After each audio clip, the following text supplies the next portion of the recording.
En ce jour, à Oyo, le président de la République, Denis Sassou Nguesso, a échangé avec le directeur Afrique de la société pétrolière Perenco, Denis Chatelain, mardi 12 mars 2024. Perenco opère au Congo depuis 2001. C'est un opérateur pétrolier spécialisé dans l'exploitation des champs matures, notamment Émeraude, Likwala et Yombo. Denis Chatelain est donc venu informer le chef de l'État de l'évolution des activités du groupe Perenco au Congo. Non, nous avons rendu une visite un petit peu protocolaire à son Excellence le chef de l'État à l'occasion de cette semaine mémorielle qui est très importante évidemment pour lui, pour sa famille, je dirais de façon plus élargie pour tous les amis du Congo. C'est pas un moment anodin. Donc c'était bien aussi de venir lui apporter le soutien en particulier du groupe Perenco et les messages personnels de la part de notre chairman, M. François Pérodeau.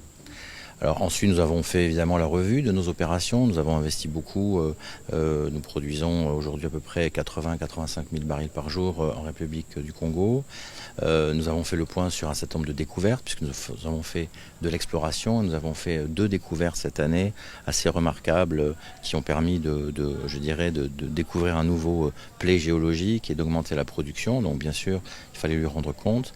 Et puis nous avons parlé des projets de développement que nous avons, essentiellement dans le pétrole, dans ce pays.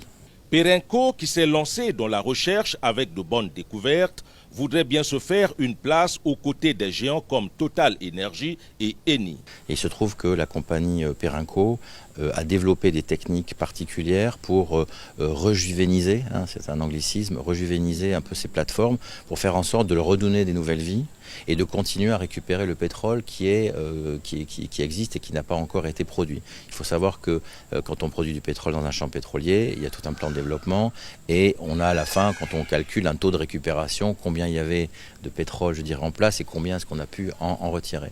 Arrive au moment où ces champs sont tellement matures que ça devient de plus en plus difficile et c'est pour ça que certains les abandonnent ou les arrêtent. Et donc c'est là où nous, on a des techniques et des savoir-faire pour leur redonner une deuxième vie, mais ce qui nécessite beaucoup de travaux sur l'intégrité des structures évidemment, des travaux sur puits et puis toute une technique en fait qui est le savoir-faire de l'entreprise. Depuis son installation au Congo, le pétrolier Perenco a acquis la capacité et le savoir-faire en trouvant des solutions sur mesure pour des champs marginaux.